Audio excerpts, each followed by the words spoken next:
Yeah, so Bonner's gone. DeWanna Bonner's gone. Indiana fans, I'm so sorry. This is a horrible video for you. DeWanna Bonner is not coming back, according to Andy Costabile in Front Office Sports. There's a huge mystery surrounding DeWanna Bonner and her absence, okay? In this past 4 games, guys, in the past 4 games, DeWanna Bonner has been MIA for the Indiana Fever. It's getting to the point where I'm on my Twitter timeline. The fans are saying that DeWanna Bonner has quote-unquote quiet quit. Okay, they say that she is quiet quitting the Indiana Fever. DeWanna Bonner just pulled one of the wildest moves of the season. She walked away from the Indiana Fever like she had zero time for the chaos. And honestly, maybe she doesn't. Was it drama? Was it a power move? Or did she finally get fed up with the circus? The Wnba has become a league that's starting to look more like reality TV than real basketball. Whatever pushed her over the edge, she dipped quicker than a coach after a double technical. And trust me, this isn't just a simple exit. This is a full-on sneaker-fueled soap opera, and it's only getting messier from here. DeWanna Bonner is officially done with the Indiana Fever. Now, DB has been out for the past 6 games for personal reasons, but other than that, the team has been pretty quiet on what exactly is going on, and there's been so much speculation around her absence. But the whole thing was just kind of bizarre, and a lot of Fever fans were speculating that we're not going to see her back. And just today, it was announced that she has no intentions on returning to the Indiana Fever, and her preferred destinations are either Atlanta or the Phoenix Mercury. It's also been reported that the main reason that she wanted to leave is because things felt off from the beginning, and she thought that she would be somewhere between DeWanna Bonner's latest runway-level tunnel walk and yet another forgettable box score, she made a decision not to level up, not to bounce back, but to bounce out. No warning, no build-up. One moment she's on the bench, wearing that "don't even look at me" expression. The next, gone. Vanished like a ghost after a bad date. No farewell, no explanation, just a clean exit that left the Indiana Fever dazed, confused, and wondering what the hell just happened. In another non-shocking turn of events, it's being reported that DeWanna Bonner no longer wants to be with Indiana Fever. I was shocked in the first place that she went there, to be honest, based on the harassment that her and her wife received last year from the Fever fans. So this is not shocking to me. This article, it says that her potential landing spots could be Phoenix or the Dream. You guys know I got Dream season tickets, so I'm biased. Come to ATL. She started the season off starting with the Fever and then was promptly benched, and Lexi started in the starting position. So this is all speculation. I don't know, right?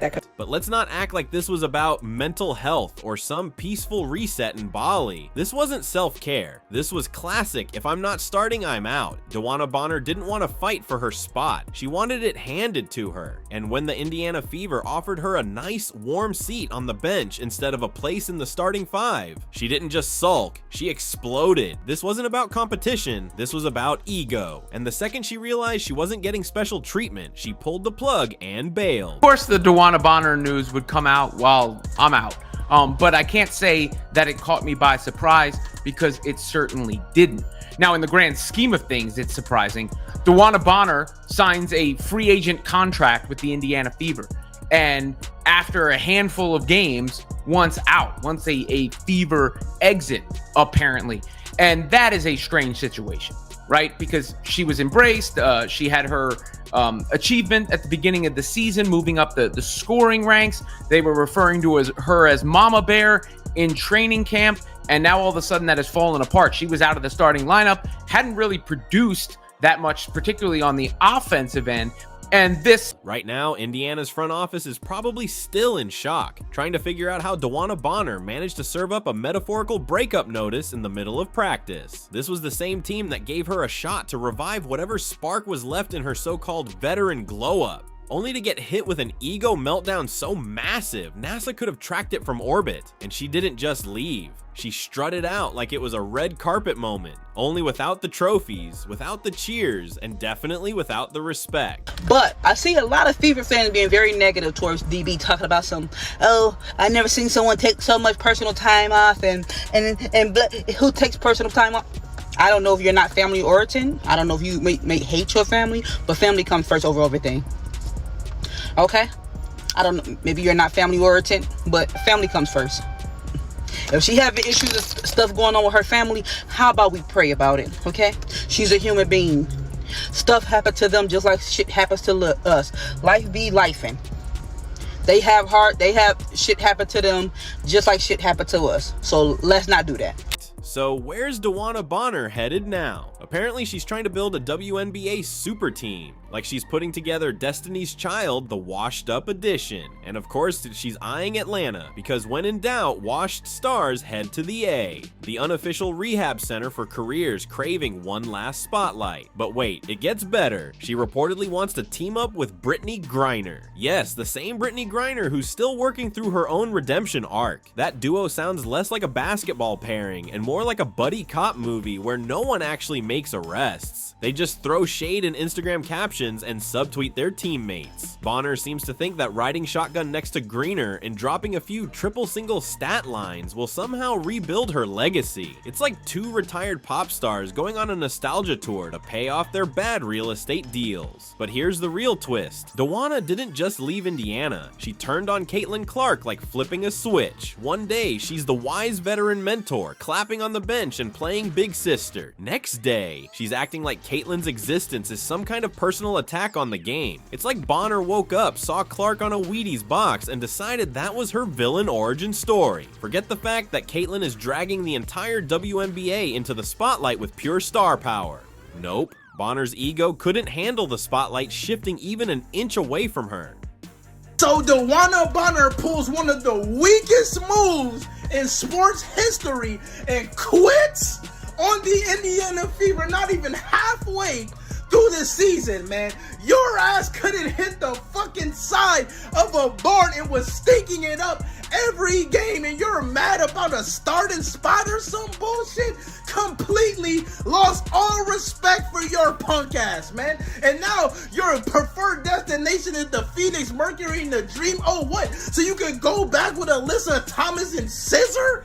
What the fuck kind of bullshit is this? And then all the people that hate Caitlin Clark so much, the Black Clan and Black Clan Panders, are sitting here supporting this weak ass move. She went from mentor mode to mean girl energy faster than a fast break. Suddenly, every missed pass was a conspiracy, every skipped high five a personal insult, and every time Caitlin Clark drilled a logo 3, DeWanna looked like someone just stole her favorite parking spot. It wasn't basketball anymore. It was high school drama with sweatbands and side eyes. And let's not pretend Connecticut is welcoming her back with open arms. She tried to slide back into the sun like folks forgot how she dipped out last time. But guess what? No one's trying to hit rewatch on that tired rerun. The Sun have moved on. They're too busy playing real basketball, not babysitting bruised egos wrapped in veteran contracts. Meanwhile, Bonner's out here acting like her Instagram story is a full-blown betrayal documentary. She's not chasing a championship, she's chasing relevance. And nothing screams, "Look at me, I still matter," louder than walking out mid-season because the coach didn't throw rose petals at your feet.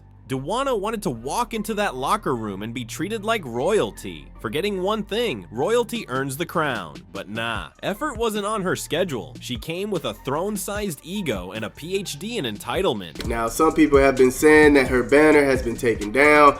I don't know how true that is, but from what people are saying and seeing, they said her banner is taken down. Now, yes, that is alarming if it is real. I don't know exactly what it might mean if they did take it down, but you have to think it's not a good sign. Now, we all remember what Stephanie White ended up saying in the practice when asked about DeWanna Bonner. She was saying, like, you know, there's no timeline, right? No timeline, but they're just making sure that they're staying supportive of her. So I don't know if it's really a team thing, a team issue, the reason why she is missing right now. I feel like it really is something personal. And now, her big pitch to Atlanta is reeking of desperation. It's giving "my group chat said go for it" energy. She's betting on star power she doesn't have anymore. And chemistry that never existed in the first place. Let's be real, the last thing Atlanta needs is another drama magnet who disappears the second things get tough. But hey, why not add more fuel to the chaos? Meanwhile, Caitlin Clark is out there getting hacked like it's open season, doing everything she can to drag the WNBA into a new era. While DeWanna treats the league like her own personal reality show. There's no hunger, no fight, no desire to silence the doubters, just side eyes, entitlement, and a whole lot of unnecessary attitude. She's not hooping anymore. She's acting. And the crowd, they're not clapping, they're cringing because it wasn't just that she quit, it was how she quit. The energy, the timing, the diva theatrics. She didn't exit with class, she made it a spectacle. A perfectly curated meltdown designed to light up social media right before she turned around and started pitching herself like some top-tier free agent. But let's be honest, all she's selling now are faded memories and a highlight reel that ran out of highlights years ago. If a team actually picks her up, it won't be about skill. It'll be out of pure curiosity, like tuning into a reboot of a show that wasn't good the first time, just to see how bad it can get. Her game's not sharp enough to match the noise, and her attitude, it's louder than her stat line. Welcome to the DeWanna Bonner Vanity Tour, coming soon to a bench near you. Excuse me, DeWanna Bonner? What do you mean you don't want to play for the Fever anymore? You signed a contract, you made a commitment to this team, and you're just gonna jump out of it right in the middle? Get out of here with that. Go retire. We didn't need you anyways. You weren't doing anything for our team. You know what? This frees up a roster spot. Maybe we can go get Ari McDonald and actually become a championship caliber team now. No interest in playing for the Fever. I'll go play for the Fever. They don't want me. And the funniest part, DeWanna Bonner still thinks she's the main character, like this is her league and everyone else is just borrowing court time. But here's the truth, the game moved on, the fans moved on, the teams moved on, and while DeWanna's busy plotting her next dramatic exit, the rest of the league is lacing up, grinding, and actually getting to work. While she's scrolling through Atlanta real estate listings and fake laughing at Brittany Griner's DMs, real players are out there earning every minute. Meanwhile, Bonner's probably somewhere practicing her comeback pose for a team that hasn't even called. She's not retired, she's just not playing, she's not injured, she's just stuck in her feelings. And that's the real tea. Just when you think DeWanna couldn't top her last episode, she cranks the chaos to max volume and walks out. No metaphor, she literally packed up whatever pride she had left and stormed out of Indiana like the locker room thermostat hurt her feelings. No grit, no fight, no I'll earn it in practice. Just a big theatrical I'm done, and the door slamming behind her, probably for good. No press conference, no dramatic farewell, no final meltdown in front of the cameras. One day she was there, going through the motions. The next, gone, like a ghost in sneakers. No goodbye, just silence, and an empty locker. People who are saying it's too early to judge DeWanna Bonner's performance at this point in the season obviously did not watch Connecticut last season. Now, the Sun started off strong, one of the longest winning streaks in WNBA history. The Sun also won more games last season than they've won in franchise history, so there's no doubt that Connecticut was a strong team. But what I am saying is that Bonner was proven inconsistent on the offensive end. There were 12 games where she shot 30% or less. For her career, she's a 40% shooter. Considering her position at forward, that's fairly low. Top forwards and post players typically sit around 50% from the floor. I think her field goal percentage struggles due to her shot selection, and she likes to shoot from deep, but last season she was 29% from three. And that was it. That was the grand exit plan. No message, no warning, no explanation, just a veteran deciding that competition suddenly wasn't her scene anymore. And here's the wild part. This wasn't some rookie cracking under pressure. This was DeWanna Bonner, a seasoned pro who's seen more courts than half the scouting staff in the league. She's been through it all, supposedly built for the grind, but instead of locking in and pushing through, she chose the easiest route possible. Quit the second things didn't go her way. Forget adapting. Forget leading by example. She wasn't interested in being a teammate unless the entire squad was bowing down and handing her a starting spot wrapped in velvet. Seriously, imagine the egos, flat out refusing to play unless everything catered to her. Who even does that? What era of diva athlete behavior are we living in? The Indiana Fever gave her a contract, a locker, and a platform, and she returned the favor with nothing but attitude and a Houdini act. No drive, no grit, no hunger to prove herself, just raw entitlement wrapped in dramatics. And let's be real, even if she had stuck around, she wasn't exactly lighting up the scoreboard. Her game wasn't yelling starter, it was barely whispering sixth option, maybe. I need answers. I need answers. I don't want this swept under the rug whatsoever. I don't want this swept under the rug whatsoever. I want solid answers from somebody, because this I've never seen this. Sorry, never seen it. I need answers. And I do not believe This is just my personal opinion. I do not believe that it is DeWanna Bonner. I do not believe it's coaching. I'm not really sure. But instead of treating the challenge like fuel, DeWanna Bonner took it as a personal insult. Like she was too legendary to ever see the bench. Even though, let's be honest, the only thing consistent about her game lately was how wildly inconsistent it's been. This wasn't about injuries. It wasn't some off-court issue. This was pure ego, plain and simple. Bonner didn't walk away because she was overlooked. She walked because the WNBA dared to grow and didn't stop to get her approval first. She thought her name alone guaranteed her minutes, and when it didn't, she didn't fight. She didn't lead. She vanished. Slipped out the back door like she was dodging the dinner check. And now the rumor mill is spinning like crazy. She's not requesting a trade, she's demanding one. Not asking, pushing, hard. She wants out of Indiana, out of any system that dares to expect accountability, effort, or humility. She's not even pretending anymore. This isn't a trade negotiation, it's a self-made hostage situation. And the hostage is her own relevance. She's drawing a dramatic line in the sand, daring the league to cater to her like she's still the marquee name. But here's a reality check. That train left the station a long time ago, and it took her jump shot with it. And the wildest part, she's not playing. She's flat out refusing to suit up, like a toddler at the dinner table refusing to eat their broccoli. Except in this version, the broccoli is hustle, and the table is Indiana's entire season. This whole DeWanna Bonner thing is bothering me a little bit. So it turns out that DeWanna Bonner scrubbed off everything that pertains or to Indiana Fever. What is going on? I don't get it. You take a leave of absence, no updates, nothing. Does she want to retire? Does she want to leave the Fever? Is she looking for a trade? What is going on with DeWanna Bonner? And she's not even pretending anymore. DeWanna Bonner is making it crystal clear. If her demands aren't met, she's not suiting up.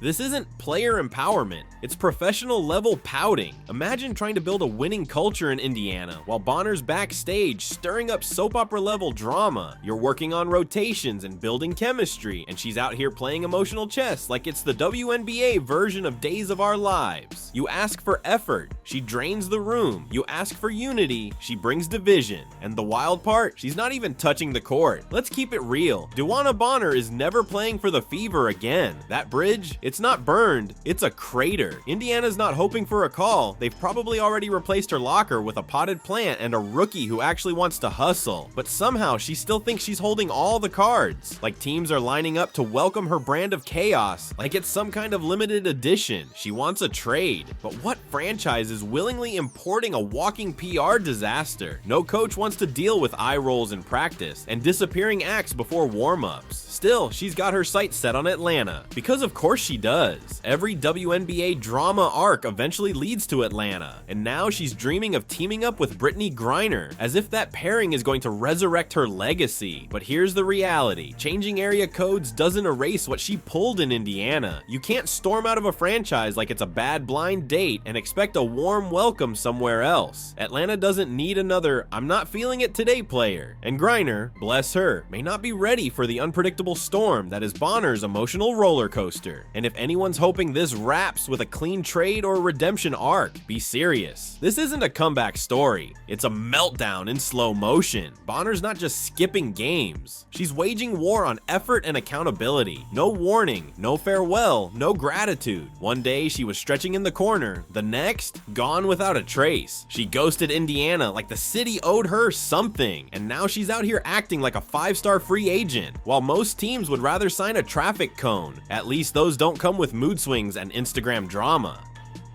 Pissed off, bro. Pissed off, bro. I want my money back, bro. DeWanna Bonner, listen, I'm gonna start this off. I pray everything's okay. We don't know what's going on. I hope everything is okay. And I hope it's not something too serious. But bruh. I got my receipt. I want my money back. I want my damn money back. I want my money back, DeWanna Bonner. I ordered something and I did not get what I paid for. I ordered something and did not get what I have paid for. DeWanna Bonner, I would like my money back. I don't know what's going on. but you're not showing up to work anymore. This wasn't a meltdown. It was a disappearing act, a total ghosting of the game. No reflection, no accountability, no explanation. DeWanna Bonner didn't just walk out. She orchestrated a one-woman drama, complete with eye rolls, cryptic glances, and enough silence to echo through the entire franchise. And the wildest part? She still thinks she's calling the shots. Still believes she's holding the pen to the story, while the rest of the league has already flipped the chapter. Bonner's stuck rereading her old headlines, as if they haven't faded into yesterday's news. She didn't just leave the Indiana Fever. She abandoned the grind. She turned her back on the battle, on the hustle, on everything that makes the sport real. Not because she couldn't compete, but because she couldn't handle not being worshipped. When the standing ovation stopped, so did she.